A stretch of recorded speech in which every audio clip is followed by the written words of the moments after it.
पुण्याचं दीनानाथ रुग्णालय हे वादाच्या भोवऱ्यात अडकलेलं आहे। हे रुग्णालय उभारण्यासाठी महाराष्ट्र सरकारनं नाममात्र दरानं जागा दिली होती।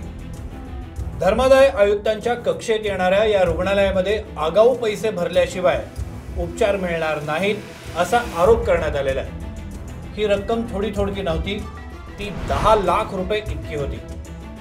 10 लाख सोडाच 1-2 लाखांची रक्कम सर्वसामान्य माणूस खिशात घेऊन फिरत नाही। पैसे वेळेत न भरल्यानं एका महिलेला उपचार मिळाले नाहीत आणि ओली बाळंतीण असलेल्या या महिलेचा मृत्यू झाला, असं महिलेच्या नातेवाईकांनी म्हटलेलं आहे। या घटनेनं पुण्यातील सगळ्याच राजकीय संघटना आक्रमक झालेल्या आहेत। अशा घटना घडल्या की त्यावरील आरोप प्रत्यारोप कारवाईचा बडगा उचलण्याचं काम पुढचा आठवडाभर चालतं, मात्र नंतर अशी प्रकरणं सगळ्यांच्याच विस्मरणात जातात। धर्मादाय आयुक्तांच्या अखत्यारीत येणारी रुग्णालय, आमदारांच्या ओळखीनं येणारे रुग्ण, याबाबत मार्च महिन्यात एक महत्त्वाची घडामोड घडली होती। त्या घडामोडीनंतरही दीनानाथ मंगेशकर रुग्णालयात घडलेलं हे प्रकरण संपूर्ण महाराष्ट्रासाठी चिंतेचा विषय आहे।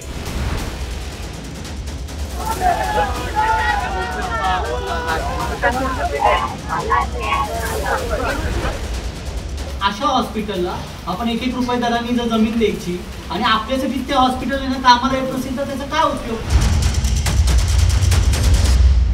नमस्कार, मी श्रीरंग खरे। भाजपचे आमदार अमित गोरखे पिंपरी चिंचवडचे प्रतिनिधित्व करतात। त्यांच्या स्वीय सहाय्यकाची पत्नी गर्भवती होती। त्यांना पुण्यातील दीनानाथ मंगेशकर रुग्णालयात नेण्यात आलं। तिथे 10 लाख रुपये भरल्याशिवाय इलाज होणार नाही असं सांगण्यात आलं। कोणीही माणूस असो, तो खिशात 1-2 लाख रुपये सुद्धा घेऊन फिरत नाही। महिलेच्या पतीनं आणि नातेवाईकांनी पैसे जमा करतो, मात्र महिलेला रुग्णालयात दाखल करून घ्या अशी विनंती केली। अमित गोरखेंच्या मदतीनं ही बाब मंत्री आणि इतर आमदारांनाही सांगण्यात आली। त्यांनीही रुग्णालयाला फोन केले, मात्र रुग्णालय बदललं नाही असा आरोप करण्यात आलेला आहे। अखेर या महिलेला दुसऱ्या रुग्णालयात नेण्यात आलं। तिथे या महिलेवर सिझेरियन शस्त्रक्रिया करण्यात आली।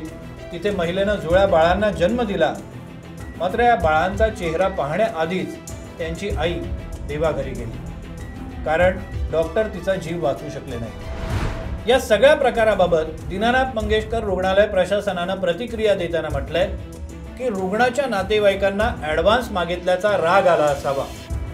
रुग्णाला घेऊन तिचे नातेवाईक तिथून निघून गेल्याचंही रुग्णालयाचं म्हणणं आहे।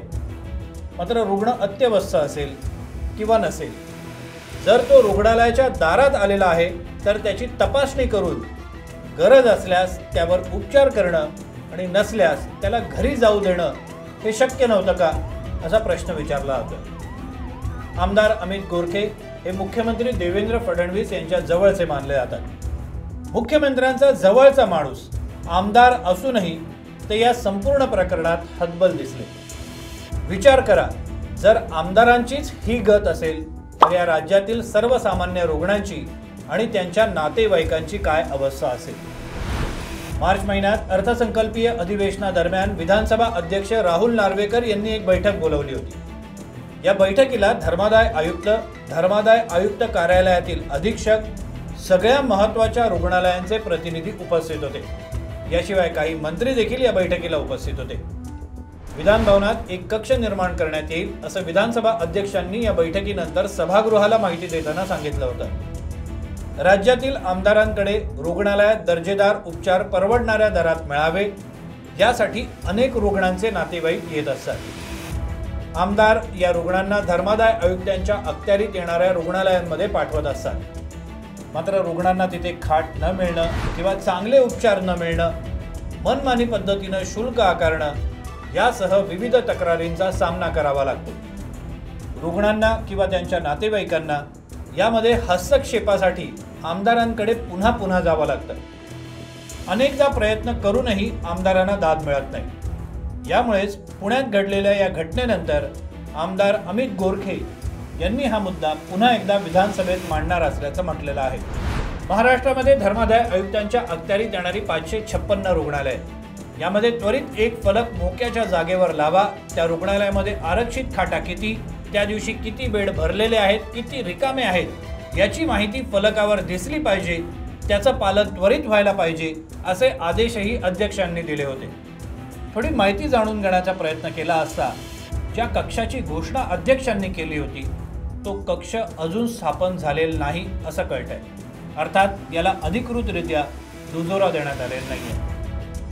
धर्मादाय आयुक्तांच्या अखत्यारीतील रुग्णालयांना ताळ्यावर आणायचं असल्यास काय करायला हवं असं आपल्याला वाटतं ते आम्हाला जरूर कळवा. व्हिडिओ अधिकाधिक लोकांपर्यंत पोहोचावा यासाठी तो शेअर करा आणि आम्हाला सोशल मीडियावर फॉलो सबस्क्राईब करायला विसरू नका. धन्यवाद.